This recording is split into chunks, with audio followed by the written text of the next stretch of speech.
Dahil po sa pandemyang dulot ng COVID-19, ang ating mga ospital at mga infirmary ay naglaan po ng mga hospital beds para lamang sa mga COVID-19 patients. Kasama po dito ang mga suspects, ang mga probable at ang mga confirmed cases.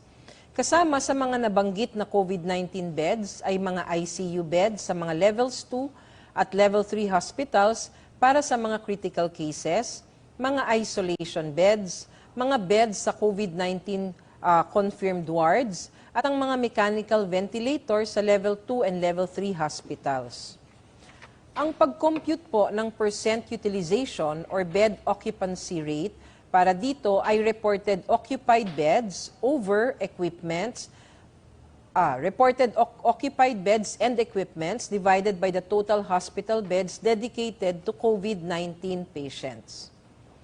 Out of the total licensed beds, meron po tayong 14,945 beds na nakalaan po para sa mga COVID-19 suspect, probable, and confirmed patients. Ito pong beds na ito, kinabibilangan nito ay ang ICU beds, isolation beds, and COVID-19 ward beds. Sa kabuuan, 14% ng total bed capacity ng bansa ang nakalaan para sa COVID-19. Ang 20% ng public beds at 9% ng private beds ay para lamang po sa COVID-19. Ang kasalukuyang supply natin ay mababa pa sa 30% na hinihingi po ng DOH Administrative Order 2020-0016 para po sa ating minimum health standards. Ang percent utilization para sa lahat ng dedicated beds ay nasa 49% or warning zone. Ang ibig sabihin po nito ay ang health system natin ay nag-ooperate pa rin sa normal capacity. What do we mean by warning zone? This means that the health system is not yet overwhelmed.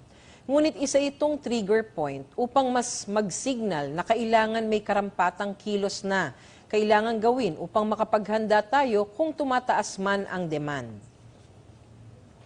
Meron po tayong 1,349 ICU beds, 10,183 isolation beds, 3,413 COVID ward beds, and 1,943 mechanical ventilators na nakalaan lamang para sa COVID-19 patients sa buong bansa as of July 12, 2020. Para naman po sa COVID-19 bed and equipment occupancy from April 20 to July 12, 2020, makikita po sa inyong screen, dito sa figure na ito, ay makikita ang percent occupancy ng beds and equipment dedicated for COVID-19 cases mula April 20 hanggang July 12.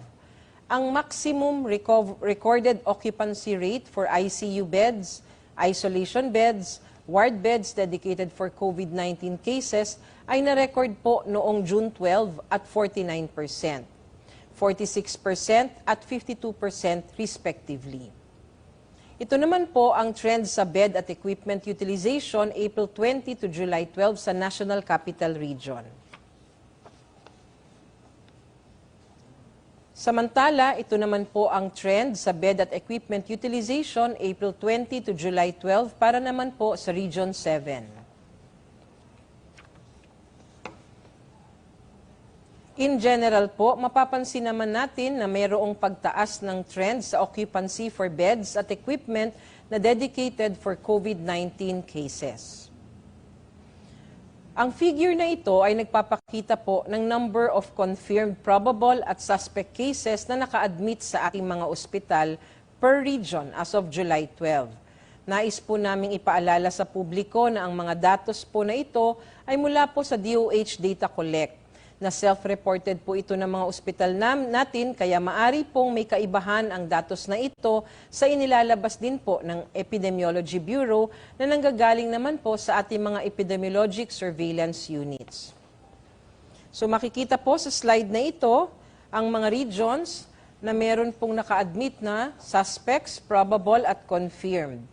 Ang mga regions na may pinakamataas na number of report na confirmed cases ay nasa National Capital Region, Region 4A at Region 7. As of July 12, ang total health human resources for health na kasalukuyang naka-admit sa ospital ay umabot na po sa 701, kung saan 82 po ay mga doktor, 251 ang nurses at 368 naman para sa mga ibang staff. Karamihan po ng mga kaso ay mula sa National Capital Region at Region 7.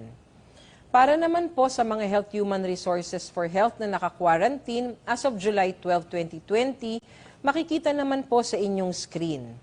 Umabot na po sa 5,922 kung saan 820 po ang doktor, 2,507 ang nurses at 2,595 ang ibang staff.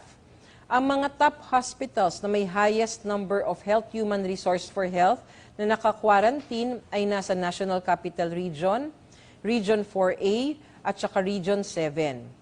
Majority po ng mga ospital na ito ay designated as COVID Referral Hospitals or LGU and other government hospitals. Ang mga percentages na ginagamit ng DOH upang malaman kung nasa safe, warning at danger zone ay base po dito. Safe zone po kung nasa 0 to 30% pa lang ng COVID-19 dedicated facilities ang kasalukuyang nagagamit. Warning zone naman kung nasa 30 to 70% na ang nagagamit. At danger zone kung 70 to 100% na po ang nagagamit. Binabantayan po ito ng DOH upang mapaghandaan kung magkakaroon man ng surge. Sa kabuuan, nakita natin mula sa mga datos na nagkakaroon po ng tumataas na pangangailangan sa mga COVID-19 beds. Para po sa buong Pilipinas, 46% ng COVID-19 dedicated ICU beds at 45.7% ng COVID-19 dedicated isolation beds ang kasalukuyang nagagamit. Datapwat below 50% ang national occupancy rate, hindi po nangangahulugan na tayo ay dapat maging kampante. Meron pa rin pong mga regions katulad ng National Capital Region, Region 4A at Region 7 kung saan marami pong COVID-19 patients ang kasalukuyang naka-admit.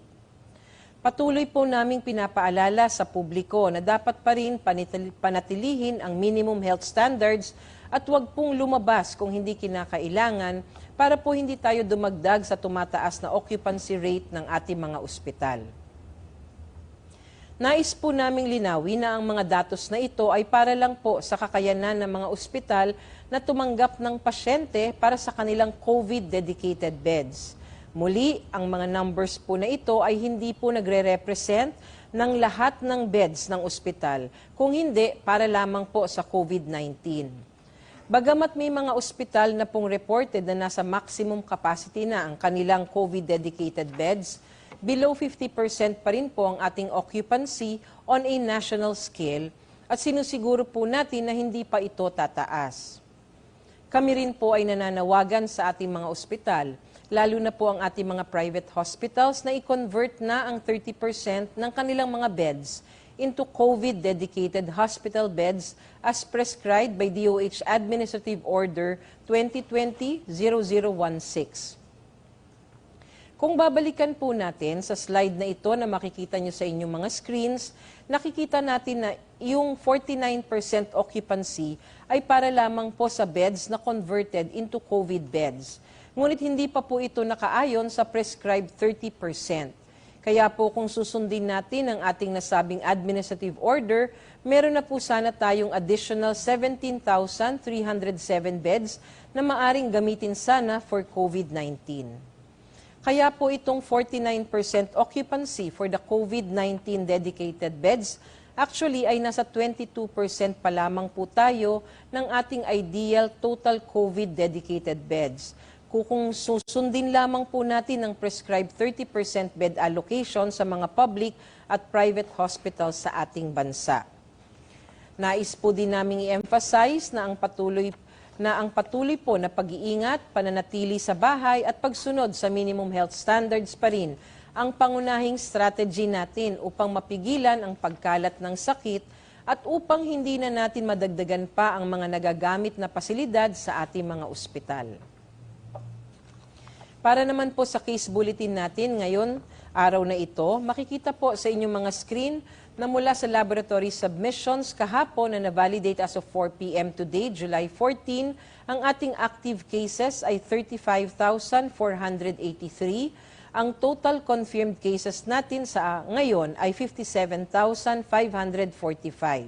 Kung saan ang nadagdag po sa araw na ito ay 634 cases.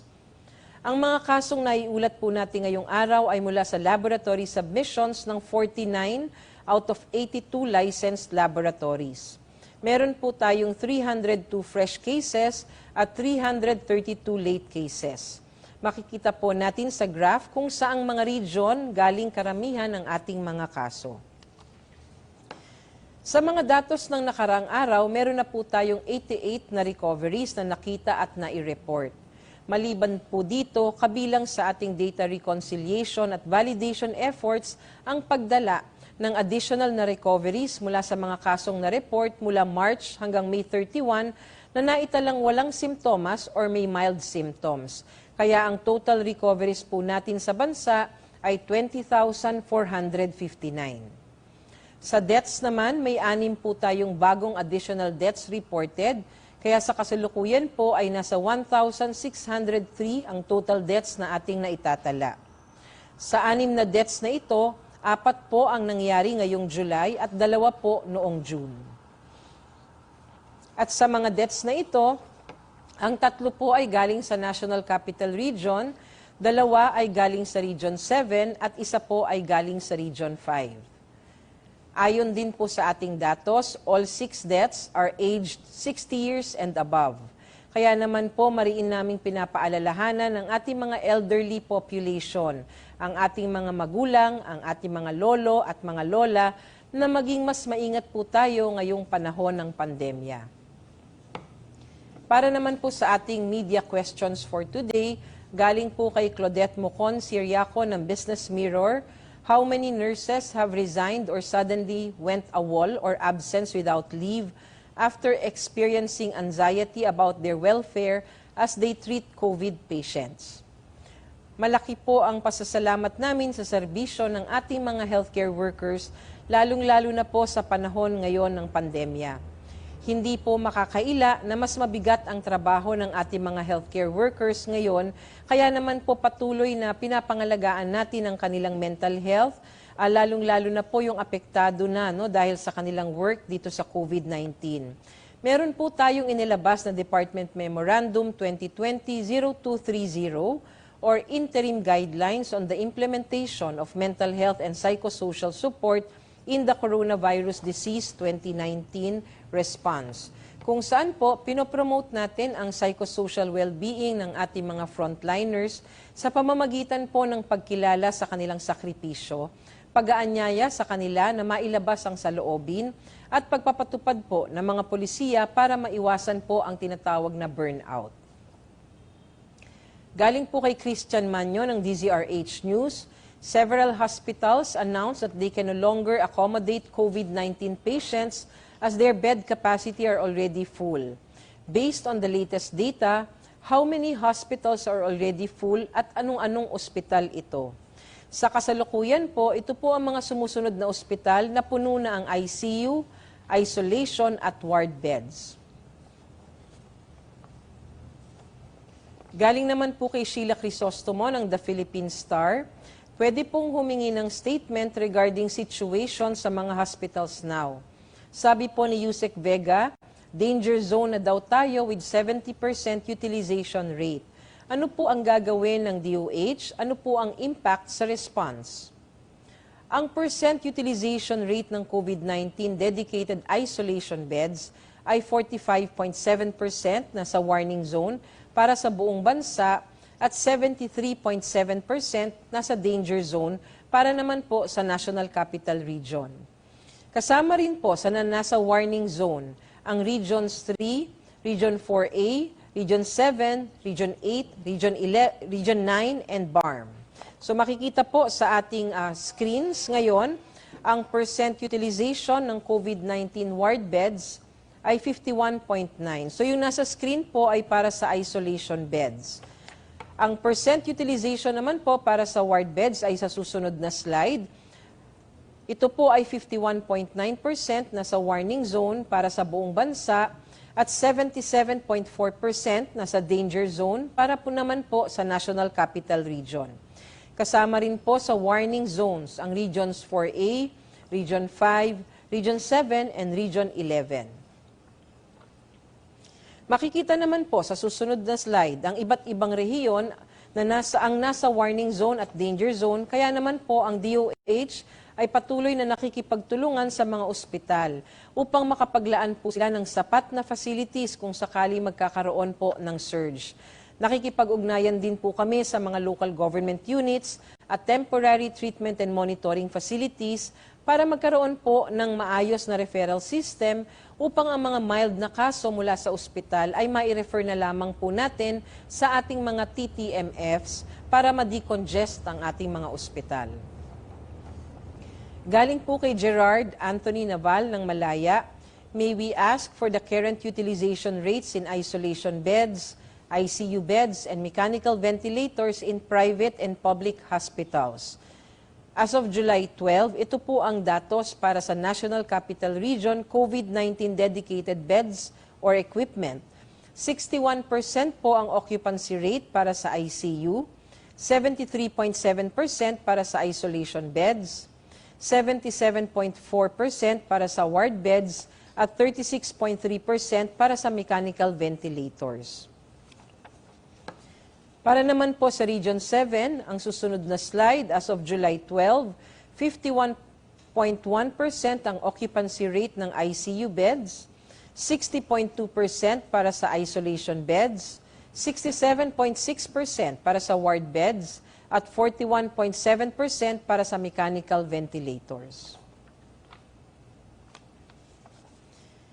Sinusuportahan po ng DOH ang City Government of Taguig sa launching ng kanilang project na Systematic Mass Approach to Responsible Testing or SMART program sa pamamagitan po ng pag-turnover sa kanila ng 2,000 test kits, 150 hygiene kits, and 10,000 personal protective equipment sa Bonifacio Global City. Naglalayon po ang SMART program na mag-target ang lahat ng kanilang mga residents na maitest, lalo na po sa mga mayroong sariling kotse, ngunit hindi makakapagpatest sa ibang testing sites ng Taguig City, katulad po ng ospital at health centers. Ang BGC po ay ang pangalawang drive-thru testing site ng Taguig. Ang isa po ay matatagpuan sa Lakeshore. Atin pong kinakagalak ang mga initiatives na ganito ng ating mga local government units. Isa po itong best practice na naway gayahin din po ng ibang local government units para mapag-igting ang ating contact tracing, testing at isolation. Ito naman pong parte ng ating presser is to clarify my statement with regard to an article published by Business World citing my response to the question asked by Mr. Van Villegas regarding home quarantine. Makikita po sa inyong slide ang ating artikulo. If you review the recording of the media forum that we had yesterday, what I said is that those currently under home quarantine may continue to do so provided that the requirements for home quarantine are met and that proper monitoring of the local governments are being done. Otherwise, they should be transferred to temporary treatment and monitoring facilities. My pronouncement was just a reiteration of my response to an earlier question about the same concern, where I said that there have always been protocols for the conduct of home quarantine which should be strictly met. While we acknowledge that some facts were briefly cited in the article in question implied that DOH is going against the pronouncement of Cabinet Secretary Carlo Nograles regarding home quarantine. To reiterate, my statement yesterday is complementary to what Secretary Nograles said. Kami po, sa Kagawaran ng Kalusugan, ay nais linawin na ang home quarantine, basta na-fulfill po ang mga sumusunod na home care checklist na nakasaad sa ating DOH, DILG Joint Administrative Order on Ligtas COVID Centers. Kung wala pong kakayahan para dito, mas mainam na po na magstay na lang ang ating mga kababayan sa temporary treatment and monitoring facilities upang hindi na po kumalat ang posibleng transmission ng virus. Essentially, the goal is to reduce the risk of community transmission, and we do this by making sure that confirmed cases are isolated and not in contact with anyone else in the community. Kailangan po namin ng tulong ng bawat Pilipino. Magtulungan po tayo upang makapagbigay ng tama at reliable na impormasyon sa publiko. Nagbigay payo po sa atin ang Interagency Task Force kahapon tungkol sa pag-home quarantine ng mga mild cases ng COVID-19. At doon din po sa mga asymptomatic cases or mga kaso ng COVID-19 na walang simptomas. Ang kanila pong advice, iwasan po ang pag-home quarantine ng mga ganitong kaso at kung maaari ay dalhin sila sa isang pasilidad para sa maayos na management at isolation. Ito po ay para maiwasan natin na kumalat pa ang COVID-19 virus sa mga kasama sa bahay at sa buong komunidad. May basihan po ang pangamba nating ito, lalong-lalo na kung ang mga mild at asymptomatic cases natin ay hindi nagagawa ang minimum health standards sa kani-kanilang mga tahanan sa iba't ibang dahilan. Mas mainam na po na mag-ingat at iwasan na lamang ang pagka-quarantine sa bahay upang makasiguro na ang COVID-19 virus ay makontain at nang hindi pa ho tayo makapanghawa sa iba. Para naman po sa publiko, patuloy at mariin pa rin po namin kayong pinapaalalahanan na sumunod ng mabuti sa ating health protocols. Gawin po natin ito para hindi po tayo makahawa o mahawa ng COVID-19. Isaalang-alang po sana natin ang kapakanan hindi lamang po ng ating sarili, kundi maging ang kapakanan ng ating kapwa. Ang mga simpleng paalala po natin ay napapaloob sa mga letrang B, I, D, A or BIDA. B, bawal ang walang mask. I, isanitize ang mga kamay, iwas hawak sa mga bagay. D, dumistansya ng 1 metro. At A, alamin ang totoong impormasyon. Isa puso at isa isip po natin ang 4 na letrang ito. Malaki ang magagawa ng mga preventive measures na ito para sa ating kalusugan at proteksyon. Huwag po tayong maging kampante. Sa halip, patuloy po tayong maging responsable. Alagaan po natin ang ating mga sarili, ang ating mga mahal sa buhay, at ang iba pa hong miyembro ng ating komunidad. Nasa kamay po nating lahat ang kaligtasan at kagalingan ng bawat isa. Tandaan, we can be the solution. Together, we can beat COVID-19.